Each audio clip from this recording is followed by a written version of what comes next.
Yeah. You coming to India? No, I haven't been to India. Oh, okay. Okay. Yeah. Understood. Lovely. So let's start. Hey, beautiful souls. Welcome back to Healthy Mind, Healthy Life. I'm your host, Avik, and today we are diving into a topic that is equal parts transformative, tantalizing, and uh, deeply sacred. So let me ask all of you this. What if intimacy and sexuality could be a profound spiritual practice? What if the energy cultivated through sacred sexuality could awaken an enduring state of bliss and connection, not just with your partner, but with life itself? So, to guide us on this incredible journey, I'm honored to introduce Satya Lila with us. So, welcome to the show, Satya Lila.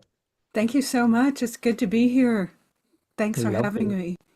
Lovely, lovely. So, before we start, I'll quickly love to introduce you to all of our listeners.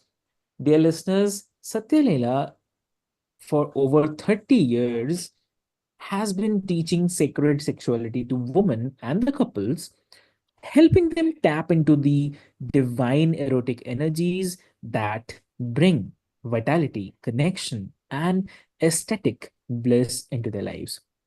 So, from leading workshops across the US and Japan to conducting over 15,000 client sessions, she has transformed countless lives with her approach to sacred sex as a pathway to spiritual awakening. And let's be honest, it's earth shattering love making. Yes. So, whether you are looking to deepen intimacy in your relationships or simply reconnect with the sacredness of your own body, then this episode is going to be an eye opener. So, Satya is here to share and show us how to turn sex into a sacred practice and unlocking energy and awakening a bliss that goes far beyond the physical. So get ready to for some deep truths, practical wisdom, and maybe even a little heat. So it's all part of the journey. So welcome to the show. Thank you. It's good to be here. Lovely, lovely.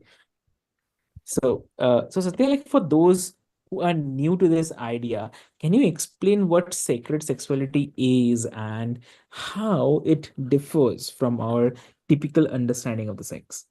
Sure, I'd be happy to. Sacred sex is a way of approaching lovemaking as a devotional practice. Uh, there are it's mostly a philosophy. It's an attitude about lovemaking, but it also is different in physically the how you approach sexuality. The philosophy is that our bodies are sacred and our sexual energy is a powerful force that helps to open us to divine energy. And the practices are ways of dropping the goal agenda of uh, getting to the good stuff really fast, going towards orgasm, good stuff in quotes, and enjoying the journey along the way, relaxing the body, opening up the energy pathways of the body so that the sexual energy can flood the whole body instead of just staying localized. Excuse me, little tickle here.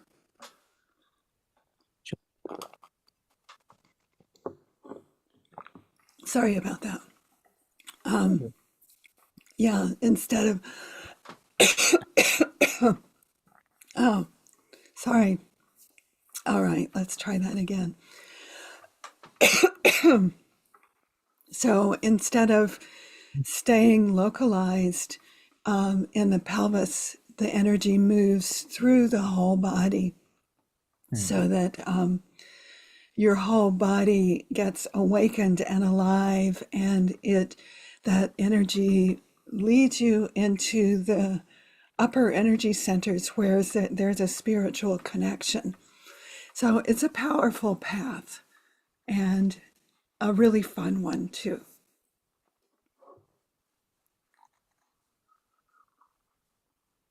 Understood. Understood.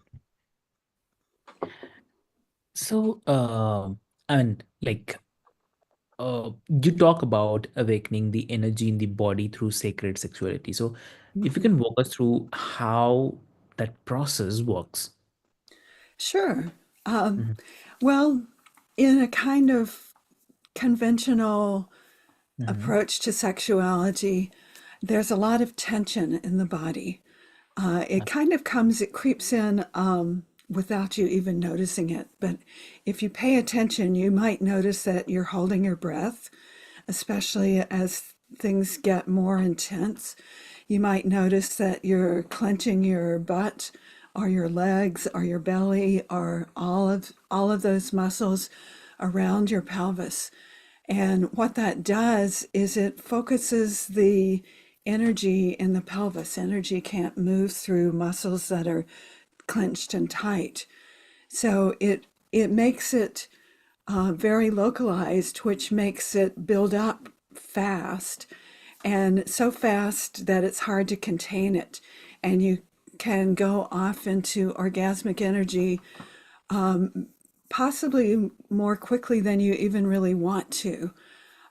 And whether you want to or not, what you're doing is you're limiting how much pleasure you can have in your bodies because it's putting the pleasure into a small area, just the pelvis. And if you're learning to relax those muscles and breathe and imagine the energy moving up the spine, so the whole body gets filled with energy, then you've got a container for pleasure that is your whole body and not just the pelvis. And so it's a slower buildup. And so you need to be patient. It will feel a little different at first because it's not that rapid zing, runaway energy. It's a slow unfolding that is actually quite delightful if you can learn to be in the moment and enjoy each stage of the process. But when you, even though it's slower to build up, in the end, it you get to higher and higher and higher levels of pleasure, and you can learn to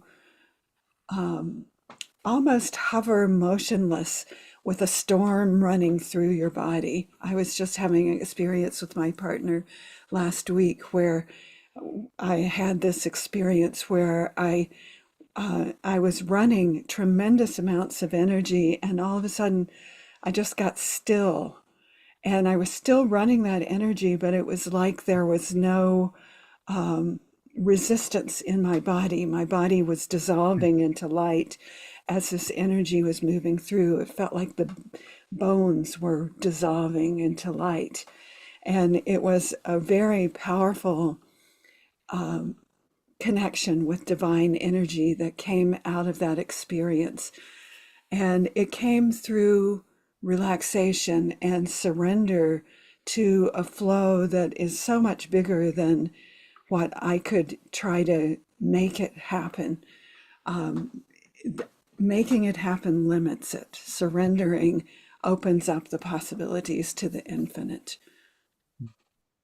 got it. Understood. Understood. And also, like, uh, is this energy something everyone has access to, or uh, does it require a lot of practice to tap into it? Yes to both. Okay. Yeah. Everybody has a natural Uh, ability to do this, mm, and we learn habits. It's kind of like we learn to eat fast food instead of a gourmet meal. You know, we learn to go for the quick pleasure, mhm, and that's where the training comes in is to learn. different ways of being, different ways of running that energy through your body so Mhm. that you can get to those higher levels of pleasure. And there are some simple practices that you can start with, and you can get really complex with techniques if you want to, but you don't have to. The body loves doing this. If you just allow the body to relax and do what it knows how to do, you're well on your way. And techniques and training can help you refine it and make Mhm. it even better and make it even more. It can give you an understanding of what you're doing, and that's very helpful too, especially if you're using it as a spiritual practice. Understanding and learning how to integrate your experiences into your wisdom is very helpful. Okay, that's really great. I love the idea that this energy is already within us and uh, just waiting to be awakened. And it makes me wonder, like, how many people are living without even realizing this power exists. Oh, For yeah. the listeners, do go ahead, reach out to, for this practice, and definitely will be able to find yourself with this energy. uh, I mean, it's really, really great. Do reach out to Satya. It's a great one, I would say. Yeah. Yeah. Yeah. And I find that most people get motivated by the increased pleasure. That was what got me into it at first. I was like, ooh, yeehaw, this is great. This is even better than it was before, and Yeah. and that a Hmm. spiritual path that includes that much pleasure really motivated me to get deeper and deeper into it. And but I didn't start out looking for a spiritual path. I started looking for more pleasure.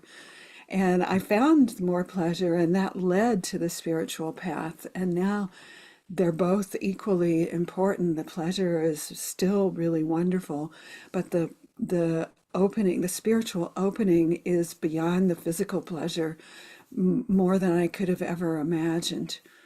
So it, it draws you in. There's a good reward very quickly, and then there's so much more that you can get into as time goes on, and your understanding and awakening gets bigger. It it gets deeper and deeper. Exactly. That's very, very true. Yep. Yeah. And for the couples who might feel disconnected, how can they begin to rebuild that intimacy to explore sacred sex together? Oh, that's a really great question. There's some very simple techniques that I start with couples because just like you said, rebuilding the intimacy helps the Mm. sexual connection.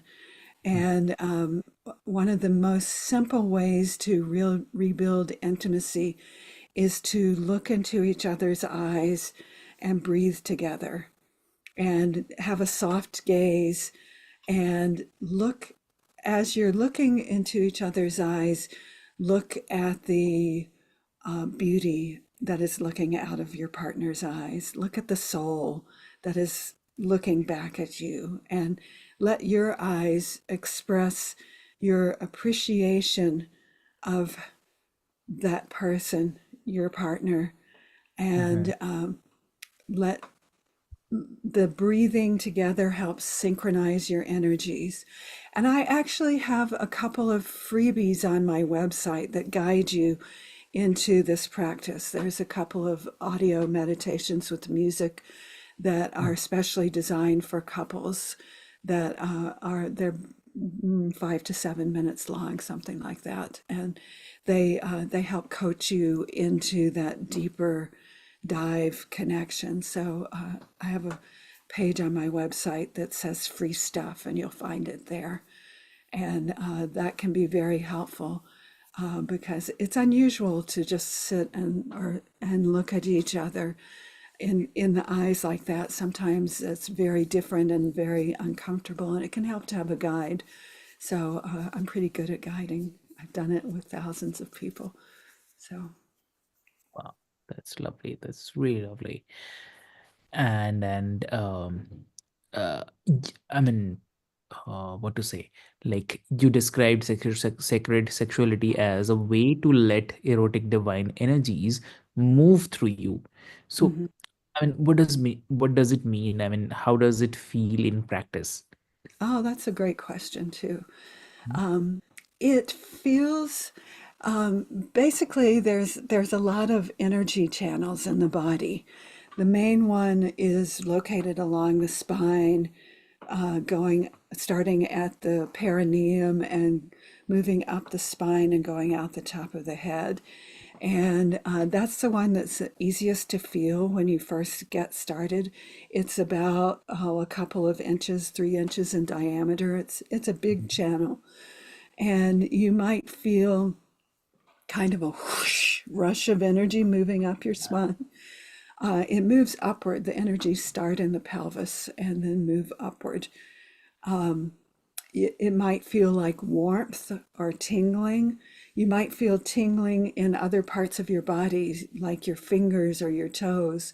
You might notice the tingling more as you stop movement and stop. A lot of times the breath can get really rapid, and that will help build the energy. But then if you stop and pause and do some deep, slow breaths, sometimes it's easier to feel the energy once you slow down, because your body is left with this tingling sensation, like little lights popping on and off in your body, like the shimmers of light on the surface of a lake.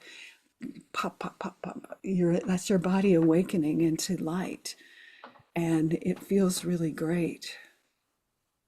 Very true. Very true. Yeah. And also in some cases, like sex can be a such a taboo topic for many Mm. people.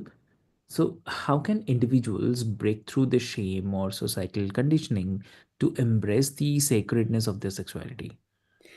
That's a great question. That's something I've worked with so many people about. It's very limiting. Shame is, it's conditioning to keep us away from our power. It's often imposed upon us by religion, and that it's a disempowering. The sexual energy is a source of power and aliveness and vitality. And if we're cut off from that, then we're cut off from our power, and we're easier to manipulate and dominate. So I think that's the root of sexual shame. And Mhm. understanding that can be very helpful. And working with people who don't subscribe to sexual shame can be Mhm. really helpful. Working in a group where people are working together can be really helpful. And also working privately, like I really have no shame about sexuality anymore. And I carry such an energy of delightful appreciation and respect and honoring of it, that kind of comes through in the when I talk about sexuality. And that just I hold the attitude that other people can resonate with. When I'm working privately with people, I just arrive with that attitude and hold it, and people are kind of like, "Hmm? She's talking about it without, she's not blushing. She's not embarrassed. What's going on? Maybe there's nothing wrong with this. And it's a gradual process. Sexual shame goes deep. It goes really deep. But, Mhm. my teacher, Yeah. my main teacher once said Mhm. that if we could heal sexual shame on this planet, everything else would fall into place. all Yeah. of all of the disrespect of the feminine and the earth and the dominating power over kind of attitudes would drop away. because the sexual shame is at the root of all that. So that's one of my missions in life is to heal sexual shame on this planet. Even if I'm doing it one or two or a few people at a time, I'm on a mission. Lovely, lovely. Yeah. Thanks for sharing this. It's very important. Yeah. And also, like, what's the one simple, accessible step someone could take today to start incorporating sacred sexuality in their life? What do you say? Well, I pause for a minute because I've got two, so I'm going to just tell you both. I couldn't decide which one Okay. to go for. One would be working with the attitude, approaching the sexual encounter with a partner or with yourself as a worship, shifting your mindset so that it's a devotional practice, that you are being there Mhm. to worship. So that is probably one of the most important. I'd say that would be number one. And number two is a physical practice, very simple, is breathe. Just Mhm. breathe. Keep breathing. The more you keep breathing, the more the body relaxes, the more the energy flows through your whole body. So anytime you notice that you're holding your breath, take a breath and sigh. The sigh helps relax you and shifts you into away from the adrenaline response, fight or flight response, into Mhm. relaxation response. So just breathe. That's the most important thing. Everything else adds on to that. The breath is the key foundation. So there you go, two for one. Perfect, perfect, lovely. Yeah. And great. That's really, really great, Satya. Thank you so much for sharing your wisdom and passion with us today. It's incredible to think about how something as natural as sexuality can be a pathway to the connection, energy, and even spiritual awakening. Mhm. So, for all listeners, if today's conversation has resonated with you, don't keep it to yourself. Start exploring, start practicing, and start connecting with the divine energies within you. And remember that this isn't just about the intimacy with a partner, but it's all about intimacy with yourself, your body, and your spirit. So, if you're ready to dive deeper into this transformative work, check out Satyalila's workshops or one-on-one sessions, and most importantly, give yourself permission to experience the bliss, connection, and the vitality that sacred sexuality can bring into your life. So, Yes. yeah, and Yes. until next time, yeah, saying something, please. Oh, yes. I just wanted to make sure that people know that if you are interested in doing some work with me, I offer a free sexual communion gateway session that where we can explore what your challenges are and help you create a vision, and I'll give you some recommendations of how to get started. So you can find that on my website too. Yeah. Perfect. Definitely. I'll put that into the show notes, dear listeners, for all of your easy reference. And with this, until next time, stay open, stay curious. And as always, remember that a healthy mind leads to a healthy life. So till then, take care and be Thank happy. you. Thank you. Yes.